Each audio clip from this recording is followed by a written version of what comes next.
What's up, guys? It's Brandon Flash. Today you're joining me with my F-150 Lightning, and we're going to talk about travel tech in my truck.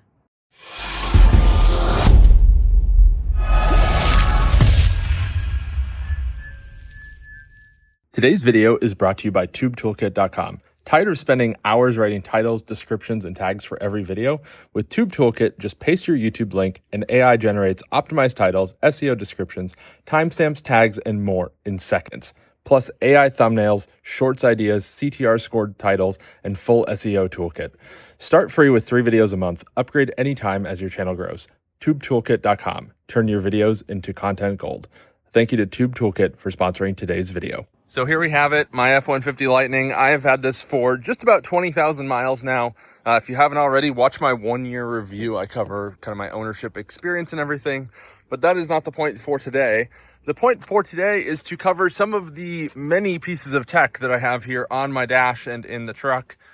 We also have a Starlink up there. That'll be a separate video of how I have that set up and how I have that all wired and everything. So definitely check that out. That'll probably be up first. And I get a lot of questions on road trips about all the tech going on here, as you can imagine. So I'll have everything linked down below with affiliate links, so that way you guys can help out the channel if this is helpful to you guys. But let me just run through each item real quick, and then we'll go a little bit more in depth about why. So here we have iPad Mini running CarScanner connected to a V Peak OBD dongle on a mount to the handle here. We have an off-roam MagSafe charging phone mount. I don't have a cable hooked up to it right now because I use wired CarPlay. We have a 3X running BluePilot 6.0. We have a Uniden R7 radar laser detector. We have my iPhone 16 Pro Max that I use for filming on a RAM mount with a MagSafe from Decking Star. I don't know. It's a RAM mount with MagSafe. We have a child monitor camera system, and then we have a ESR wireless MagSafe mount for my wife. And then back there we have the camera itself. Up here we have my Starlink Mini mounted to the roof that can actually be hidden by the sunshade of my F-150 Lightning, just like that. And it can shut all the way. You would have no idea that it's even there because I like to keep this sunshade shut. And back here you have my little fridge. So lots of stuff going on here. Let me get into each item and why it exists here. Well, now that we've gone over all of the different items, let me just go a little bit more in depth. So here we have iPad Mini. This is a 6th gen, I believe it is, or 5th gen. I don't know, the first of this format without the home button. 1 generation old. You don't really need a super modern iPad or anything for this. You could even use a phone for this if you really wanted to. I just happen to have an iPad Mini and it works really well for this. This is a dashboard I set up custom myself. This is the CarScanner app. So we'll just go back here. I have CarScanner Pro. I think it was like $10 or something at some point. I don't remember why I bought it. I bought it years ago at this point, but I don't know. I think you could get by with the free version, but I'm pretty sure it has ads if I remember correctly. But this gives me a lot of different data. The things that I look at most on road trips to understand how the vehicle's behaving, I look at this. So thermal mode on the Lightning. This tells me if the battery is cooling or what it's doing in that regard. If it's cooler weather, I can also see the coolant heater power, so I can understand if the heater's been kicked on to heat the cabin. Here you can also see the average temperature of the battery, which is pretty useful. So that way I can know if I should put it into sport mode or anything to cool it down. If you use the native nav, it will precondition itself, or you could just put it in sport mode if you really wanted to on road trips, and then it would keep it down to 30 degrees Celsius. Here you can see the inlet temperature. So this gives you an idea also of how the thermal system for the battery is behaving. If this number is lower than the average temperature, that means that it is actively cooling the battery, which is pretty useful to know. Here you have pin temperatures. This is less relevant now than it was in the past, but previously it would derate if your pin temperature got above 61 degrees Celsius. Now it's not really a factor anymore. It lets it go over ADC.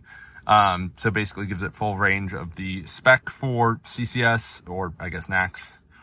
Here you have ambient temperature. That's just useful in screen recordings to have an idea of relative temperature, and same with odometer, so I can track things over time.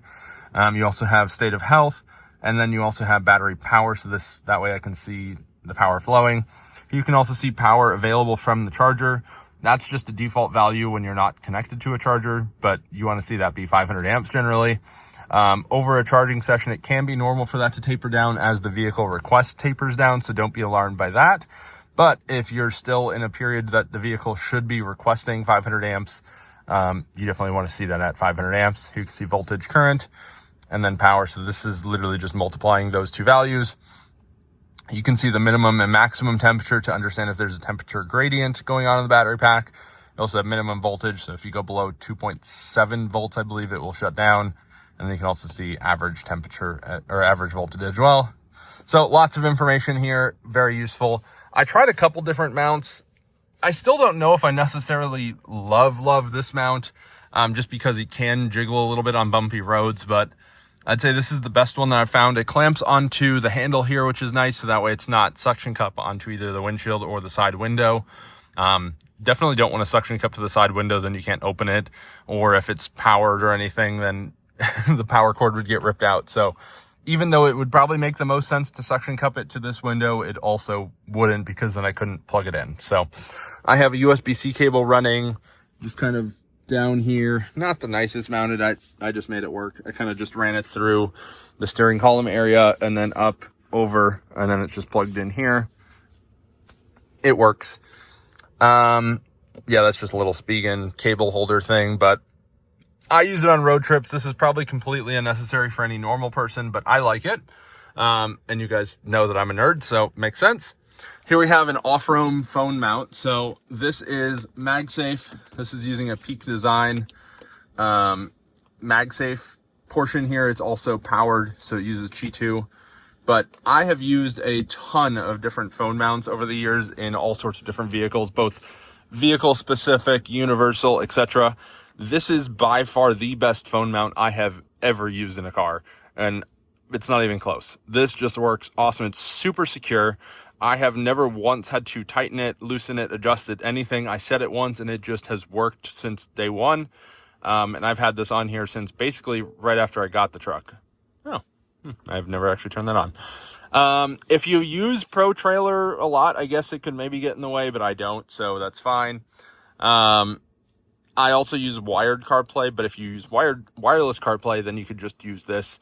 I would probably try to run the cable like up through here or something to get it to this point. I'm not entirely sure, but I'm sure you could figure out a nice routing for a cable there.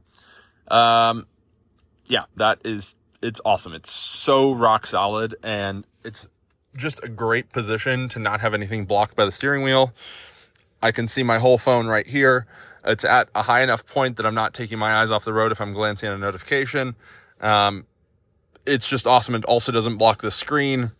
I have zero complaints about this, and that is impressive because I've tried a lot of phone mounts, as I mentioned. Up here we have a Comma 3X. So I've made a couple of videos on this. I'm probably due to make another specific video on this itself.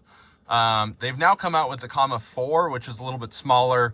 I actually like the Comma 3X form factor a little bit better with the bigger screen because I can see what's going on. But basically this replaces Blue Cruise on my Lightning. You do need a vehicle that has a radar, and I believe that's all it needs in order to be controlled by it. But this takes over for Blue Cruise and is, in my opinion, far better. Yeah, BluePilot works really well. It's hands-free basically everywhere, and they keep rolling out new improvements for it all the time. So keeps getting better, which I love to see. Blue Cruise has basically plateaued. I don't think they're going to be rolling out any more capabilities for it on the Lightning. And yeah, and it's no subscription or anything. You just pay $1,000 once, and then it just works, whereas Blue Cruise is $500 a year. It also can even take over the dash here and everything. Or yeah, I guess it won't let me turn it on since it's not in drive, which makes sense, but it shows the hands-free graphics and everything. It also doesn't require mapped routes, which is awesome.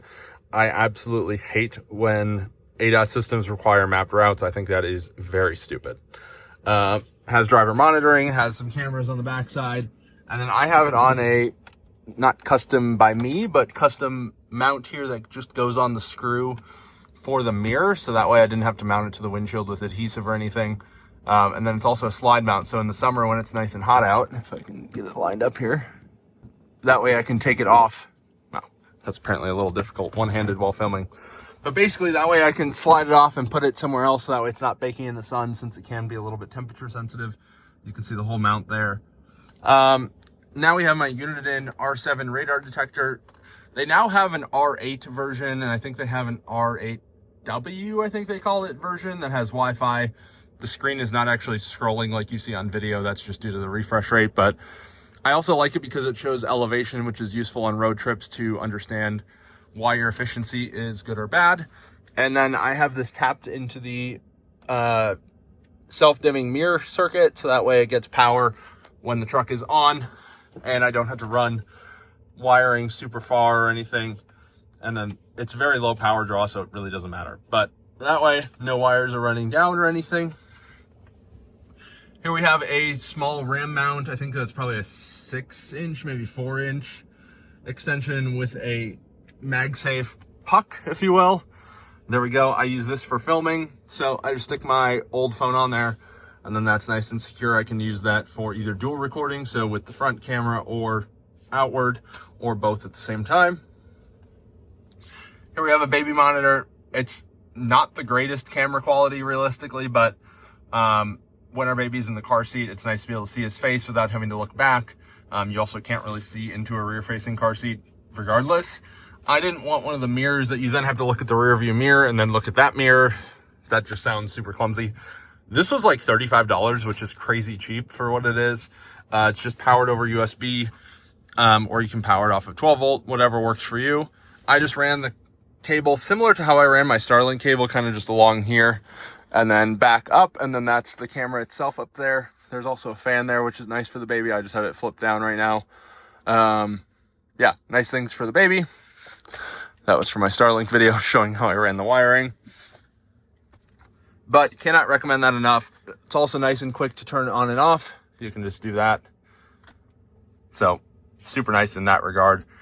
It also has night vision, so it has infrared LEDs on the camera itself, and then works really well at night. I'd say it almost works better at night than it does during the day. The daytime dynamic range is not great, but at night the infrared is awesome, even though it's black and white. My wife likes to use this on road trips. This is just an ESR phone mount. I think this was from when we had her gas car, if I remember correctly, that I got this. But I just stuck it over here. Sometimes she'll plug it in. Sometimes she just uses it as a spot to hold her phone, but works really well. And then here we have Pro Power. This is a crappy 12 volt to USB-C one. I'll link what I would use today down below. Here we have the 140 watt Anker. I believe this is 140 watt. Yeah, it's the Anker GaN Prime. Oh, 100 watt. But this thing is awesome. Stays in power plugs much better than the older 65 watt versions. I use that when I travel. Works really well. So I'll link that down below. That's definitely a travel must have. And those are some of my main gadgets. I also have a test camp fridge freezer that I keep my adapter in, so that way it's nice and cool even on road trips. Here we have another RAM mount that I'll sometimes use and stick down from the glass roof to film driving videos, mostly on the Tesla for FSD, but sometimes in here as well. And yeah, there we have it. So if you have any questions, comment down below. But otherwise, if you haven't already, hit the like button, hit the subscribe button. Would love to hear if you guys have any of these tech items in your car, and if you do, what you use them for, or if you have a contradictory suggestion, definitely comment down below. I'm always open to change my setup, especially for the better. So thank you guys for watching. We'll see you guys on the next one.